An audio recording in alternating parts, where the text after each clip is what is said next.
So to summarize, unlike Hindus and Buddhists, Jains do not think of karma as an immaterial force, but as tiny material particles which permeate the universe and flow into the jiva, the soul. So the aim of the Jain spiritual path is to stop this inflow and to shed particles already accumulated.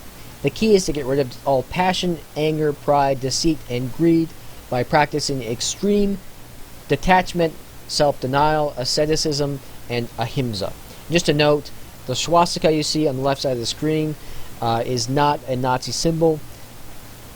It's been used by various Indian spiritual traditions since ancient times and was appropriated, and of course its meaning was corrupted and distorted by the Nazis. The vast majority of Jains, over 99%, are lay people. Only a tiny minority live as monks. As with Theravada Buddhists, however, only monks can achieve Kabbalah enlightenment.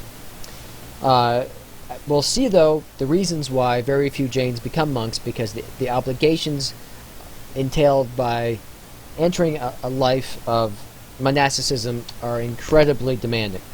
So there are two different sects of Jainism. There's the Shvetambaras, which is a larger sect. They live more in the north, and the monks wear simple white robes and are somewhat more liberal.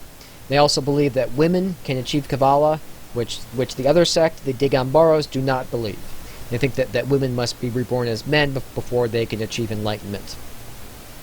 Another interesting difference between the two is that the Digambaras do not wear clothes. The monks walk around in the nude because they are taking the idea of asceticism to an extreme and think that even the possession of clothes is too much of a burden and represents an attachment to this life. So young Jains who decide to become monks or nuns typically do so at a fairly early age and strive to remain faithful for the remainder of their lives. Some, of course, don't succeed and quit, but many persevere. Ahimsa is central to this discipline. You're trying to minimize harm to any and all life forms, so you have a very strict vegetarian diet. You even try to minimize how many vegetables you eat, because although vegetables possess less life force than animals do, even plants have some degree of prana, and so you accumulate some karma by eating them. They'll also have people who sweep the path ahead of them with a broom to ensure that they don't accidentally step on an insect or a mouse accidentally, and they typically wear masks to avoid inhaling bugs accidentally. They also sever all their family ties, so they have no connection to their past lives. They have no possessions.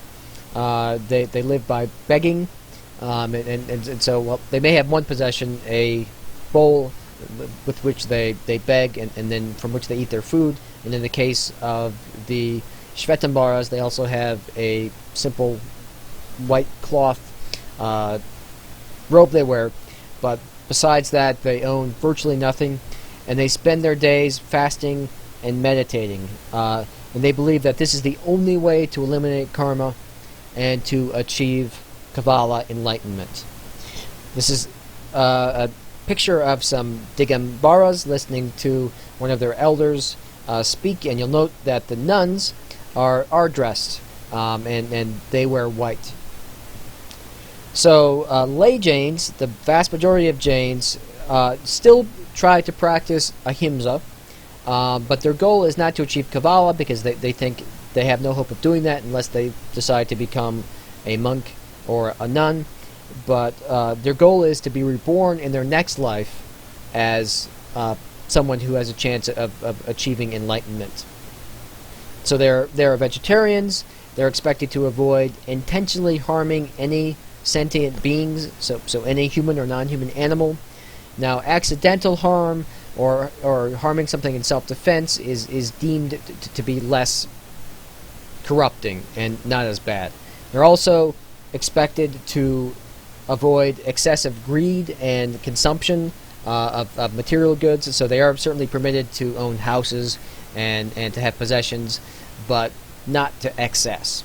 And they're also obligated to avoid harmful or self-indulgent behavior, such as drinking to excess and that sort of thing. And they are expected to support monks and nuns and give money to charity, and to meditate and fast themselves, not to the same extent that monks do, but to a much lesser extent, simply to try to maintain some degree of spiritual purity. So just to reiterate, most of the millions of Jains do not wear masks or worry about getting in a car or an airplane. Most pursue normal lives, but they too are devoted to the path of conservation, which they take to mean the purification of one's soul.